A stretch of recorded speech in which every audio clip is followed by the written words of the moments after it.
Olá pessoal, bom dia a todos, os que me veem, os que estão vendo pela primeira vez neste canal. Eu sou o professor Vieira e este canal Antônio Vieira tem como propósito auxiliar profissionais da área de topografia e afins nas suas profissões ou no seu aprendizado em cursos ou na faculdade de engenharia civil, cartográfica, agrimensura, hidrografia. E eu quero hoje, rapidamente, ver se eu faço esse vídeo mais rápido. Em função, o mote desse vídeo foi uma consulta que um inscrito mandou a respeito do vídeo de ontem, do vídeo anterior, em que eu tratei da orientação do plano topográfico local e dissertei sobre os vários nortes que poderiam ser usados para orientar o plano topográfico local. E esse inscrito, esqueci o nome dele agora, não sei se é o Eduardo, eu esqueci, peço desculpa, mas eu esqueci. Ele fez uma pergunta que poderíamos também orientar o nosso plano topográfico pelo norte de quadrícula, que seria o norte do sistema UTM, né, de um sistema de projeção, e o mais usado aqui no Brasil é o sistema UTM. E eu respondi afirmativamente que seria mais uma opção de orientar o nosso plano topográfico por esse norte, o norte de quadrícula. Então eu vou estender um pouco mais o que eu falei com ele para ficar geral. Então, a norma brasileira ABNT 1333, ela prevê isso, ela trata disso. Eu não falei naquela ocasião dos vários nortes, porque eu gostaria de dar uma noção melhor do sistema geodésico brasileiro, uma noção melhor do sistema UTM, né, da projeção conforme de Gauss. Então eu omiti esse norte na aula anterior e não vou entrar em muitos detalhes, só vou dar algumas nuances, algumas considerações, que eu acho que para ele ficar bem entendido, nós temos que ter algumas noções de geodésia e algumas noções da projeção conforme de Gauss, em que o sistema UTM usa essa projeção. Mas vamos então fazer algumas considerações assim preliminares. No item 6.3 e 5.3 dessa ABNT 13133, ele trata da vinculação do nosso plano topográfico ao Sistema Geodésico Brasileiro, SGBD. E diz que o ideal seria usar, no mínimo, 2 pontos de coordenadas conhecidas no sistema UTM. Bom, esses pontos no sistema UTM, que estão à disposição na superfície topográfica, eles estão vinculados ao Sistema Geodésico Nacional. O CIRGAS 2000 estão vinculados a ele, mas depois vamos falar melhor sobre isso. Então, na hora que nós tomamos esses 2 pontos como vinculantes do nosso plano topográfico, o nosso plano topográfico estará vinculado ao Sistema Geodésico Nacional. Então vamos fazer aqui uma figurinha. Então vamos imaginar aqui esses 2 pontos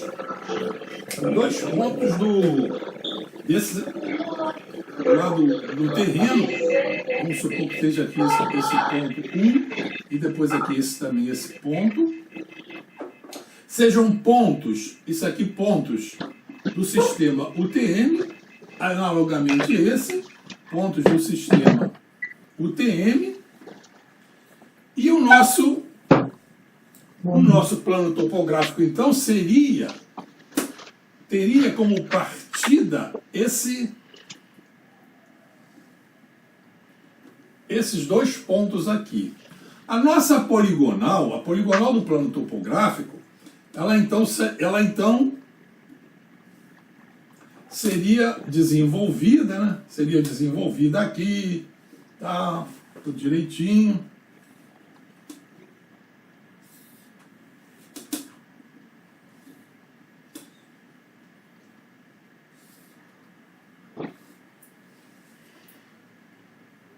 E os pontos da nossa poligonal seria esse ponto 1, vértice, né? Vértice 2, vértice 3, vértice 4, vértice 5 e fecharia nele aqui, né? Esses dois pontos do sistema UTM permitiriam que nós usássemos, por exemplo, através de suas coordenadas, nós podemos calcular o norte de quadrícula. Esse é o norte que eu omiti na aula anterior, né? Tem o norte geográfico, o norte magnético, e tem esse norte de quadrícula, que é o norte da projeção cartográfica usada. Neste caso, a projeção conforme de Gauss do sistema UTM, né? Então aqui nós teríamos, vamos chamar esse ponto aqui, vamos renumerar isso? Vamos renumerar? Incorporando esses vértices UTM no nosso levantamento. Então vamos chamar aqui esse ponto 0 de inicial, devíamos ter esse ponto 1, aqui 2, 3, 4, 5, 6 e o sétimo é coincidente aqui com o ponto 1. Uma poligonal fechada no próprio ponto, que nós só temos esses dois pontos de partida. Poderíamos sair com a poligonal e fechar nesse ponto 0 e orientar, a orientação final separa o ponto 1. Isso aí seriam variações sobre o mesmo tema, né?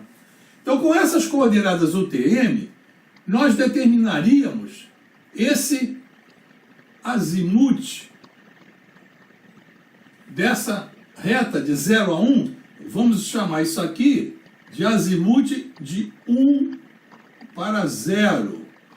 Então, esse azimute de 1 para 0 é chamado azimute plano, aqui do lado considerado de 1 para 0, azimute plano. Entretanto, como se trata de uma projeção, ela causa certas, parece uma, vamos dizer assim, parece uma contradição, mas a projeção UTM precisa de uma correção angular. Mas, poxa, ela não deforma os ângulos, como é que precisa de uma correção angular? Então, essa correção angular, ela é chamada redução angular. Porque a projeção UTM, vou representar aqui assim, esquematicamente o fuso, né? Aqui seria o meridiano central, Os meridianos são projetados, né? São representados como curvas voltadas para o meridiano central e os paralelos como curvas com a concavidade voltada aqui para o polo, né? Então esse ponto, um ponto qualquer aqui, ele, se nós a partir dele medíssemos um outro lado, por exemplo, esse lado, vamos chamar aqui 0,1 para fazer a mesma analogia aqui com esse que botamos aqui. Esse lado aqui, essa distância aqui, no terreno, ao se estacionar o teodolito no ponto 0 e apontar a luneta para um outro ponto, né? No ponto 1 e apontar a luneta para o ponto 2, ao longo daquela visada, como o teodolito está normalizado, ele define uma seção normal ao elipsoide. Aquela reta vertical, a direção do fio de prumo, e o eixo da visada define um plano. Duas retas definem um plano. E aquele plano secciona o elipsoide, já vamos falar que é o elipsoide, né? Segundo uma curva. Essa curva é chamada uma seção normal ao elipsoide. Ou seja, se nessa visada, imagina, tem que ser uma visada longa, né? Se nessa visada aqui, lá no terreno, nós vimos o alinhamento passando pela cruz de uma igreja. E depois, se nós determinarmos as coordenadas dessa igreja e plotarmos no sistema UTM e ligarmos essa corda de 1 a 2, nós vamos ver que aqui, essa reta de 1 a 0, essa reta não passa pela cruz, não passa lá pela cruz. Porque essa reta que nós representamos aqui, que é definida pelas coordenadas, essa distância plana aqui, que é definida pelas coordenadas plano-retangulares de 0 e 1, ela é uma distância plana ali. E o lado o lado que representa a seção normal, aqui no sistema UTM, é uma curva com a concavidade voltada para o meridiano central. Se esse lado tivesse perpendicular ao meridiano central, não teria curva nenhuma. Se ele tivesse essa orientação aqui, a concavidade seria ao contrário, né? Tá? Então aqui ocorre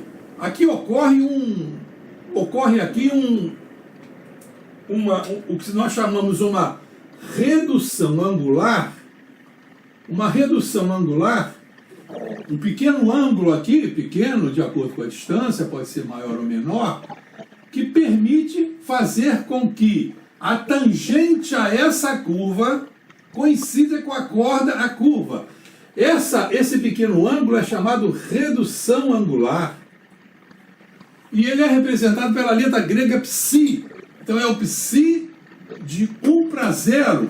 E na extremidade de cá, teria o psi de 0 para 1. Então, é esse pequeno ângulo que eu quero falar para vocês hoje e que vai ter um papel assim interessante aqui, né? Então, aqui no caso,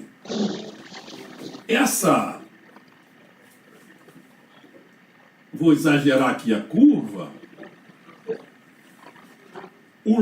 a seção normal que liga o ponto 1 ao 0 é essa. E aqui nós temos aquele psi, aquele ângulo psi de 1 para 0, tá? Direitinho. Por outro lado, como eu já falei para vocês, o meridiano, a direção do meridiano, que é a tangente à curva, que é dado pela tangente à curva aqui, que é o norte verdadeiro, essa direção do meridiano, ela é representada aqui, vamos representar aqui, se fosse aqui, está aqui o norte verdadeiro, então aqui é o norte verdadeiro. Temos então, olha aqui, temos o norte verdadeiro, o norte de quadrícula. Esse ângulo aqui entre o norte verdadeiro e o norte de quadrícula, eu vou chamar de gama, que é uma letra grega, é a convergência de meridianos. Isso é a convergência de meridianos. Aqui assim teria o norte de quadrícula e este ângulo aqui seria o norte de quadrícula, uma reta paralela ao meridiano central, e este ângulo aqui entre o norte verdadeiro e o norte da quadrícula é a convergência de meridianos. Bom, o ângulo entre o norte verdadeiro, e o norte e essa distância considerada, esse ângulo aqui, ó, é um azimuth. No caso, ele é chamado, eu vou adiantar, depois eu falo mais, azimuth geodésico projetado. Mas vamos nos ater ao azimuth verdadeiro. Então, esse ângulo aqui entre o norte verdadeiro e aquela direção que lá no terreno nós orientamos a luneta do teodolito, aquela reta, Esse é o chamado azimute verdadeiro. É o azimute verdadeiro. E olhem só, esse azimute verdadeiro, que seria o que nós queremos orientar o nosso plano topográfico, estamos sempre orientando pelo norte verdadeiro. Então, olha aqui pela figura. Esse azimute verdadeiro será igual a esse azimute aqui da quadrícula. Esse azimute de 1 para 0 é um azimute determinado com as coordenadas plano retangulares UTM. Depois a gente faz exercício sobre isso. Dado o NE de cada ponto, determinar o azimute por essas coordenadas UTM.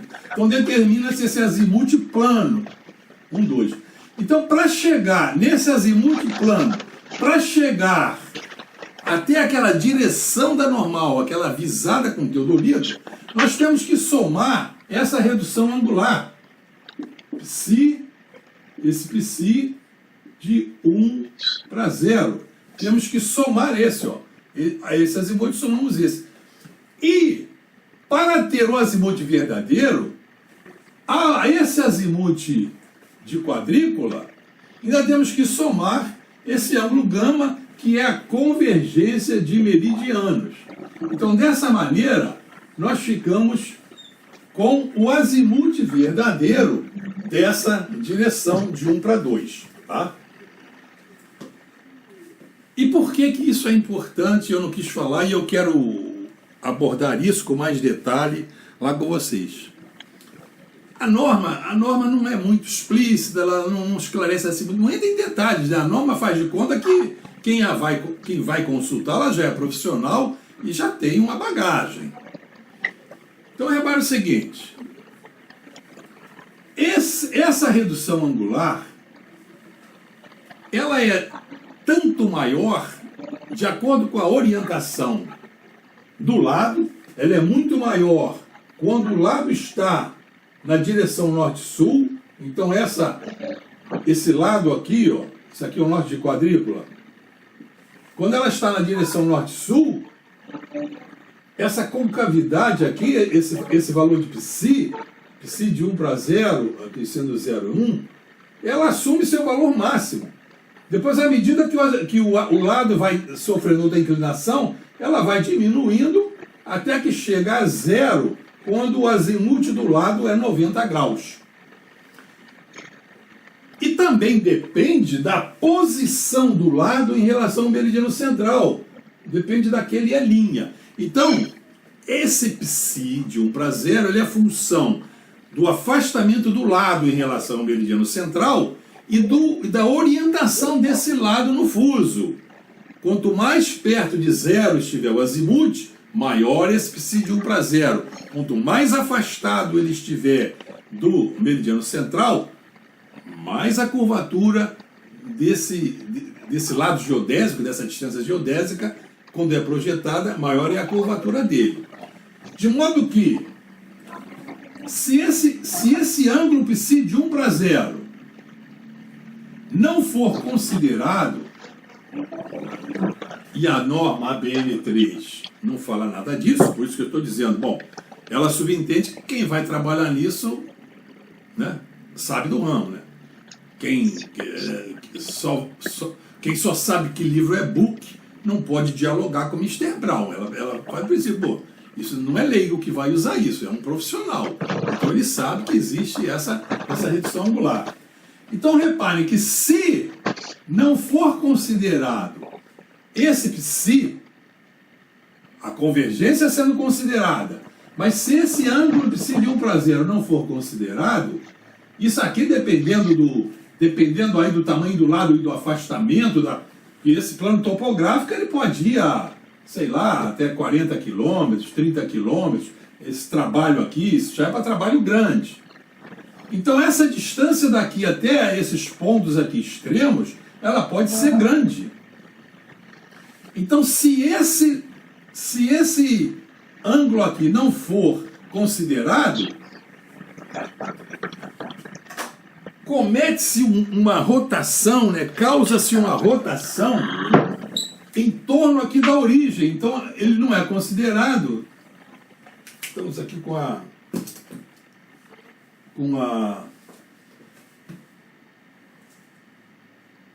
então, poxa, hoje não tá bom. Deixa eu ver se eu pego outra caneta. Então, esse psi não sendo considerado, toda essa poligonal vai sofrer uma rotação em torno desse ponto origem aqui, uma rotação com essa amplitude psi zero. Então a poligonal vem para cá, olha, eu vou tracejar, imaginar uma situação aqui assim, depois assim. Quanto mais afastado tiver, maior é a consequência dessa rotação. Imaginando que se fosse assim. Então reparem aqui, reparem que esses pontos aqui, quanto mais afastados, mais deformados, mais deslocados ficarão da sua posição.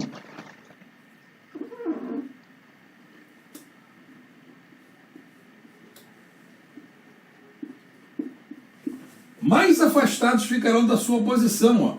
A posição, considerando o psi, seria aqui nesse 3', e sem considerar o psi, seria nesse 3. Então terão assim aqui um deslocamento. Esse deslocamento não será percebido no fechamento da poligonal, porque vai chegar nesse azimuth de 1 para 0, ela fecha no próprio ponto, então vai chegar aqui e fechar no próprio ponto, ele não será percebido. Ele só seria percebido se fizéssemos um outro plano topográfico por aqui, e esse plano topográfico, essa outra poligonal, que vem desde desse outro ponto origem aqui, imagina que viesse uma outra poligonal aqui. Quando essa poligonal aqui tocar, esse ponto aqui, ter um ponto comum com esse plano topográfico aqui, L2, se tocar com esse plano topográfico 1, vai se notar que essas coordenadas não batem, tem uma diferença razoável, né? Esse psi, dependendo assim do tamanho do lado, e esses lados da triangulação, esses lados do TM, são lados aí de 15 km, 20 km, então o psi é razoável. O psi pode ser da ordem assim de, vamos dizer assim, 4 segundos. 4 segundos. Então se vocês pegarem esses 4 segundos, imagina essa distância aqui, sendo uma distância da ordem, sabe, plano topográfico, de 30 km. Essa distância de 30 km. Então, 30 quilômetros, 30 mil metros, multiplicado por 4 segundos, botando esses segundos em radianos, né? Esses 4 segundos em radianos ao longo desses 30 mil metros, vocês vão ter esses 30 mil metros vezes 4 segundos em radianos, vão ter a dimensão desse erro aqui. Ó. Esse erro será igual a 30 mil metros vezes os 4 segundos em radianos, 4 segundos. Para transformar em radianos, a gente coloca, aqui seria π sobre 180 graus vezes 60 minutos, vezes 60 segundos. Se botasse esse π aqui por baixo, fica aqui o segundo, vezes isso em segundos. Então dá não é? Dá isso mesmo, o ângulo central vezes o raio vezes o ângulo central em radianos. Então é um erro que se comete ali, que se o plano topográfico estiver sozinho, não se detecta esse erro. Depois, quando um outro levantamento topográfico vier ligar com ele, que isso daí, quando a norma prevê que se faça a vinculação com SGBD, é para garantir que outros levantamentos que estão feitos ali pela área, quando se conectarem, tenham um casamento, né? Unam porque estão todos, em tese, ligados ao SGBD, ao Sistema Geodésico Brasileiro. Isso não acontecerá. Então, essa ressalva só que eu queria fazer.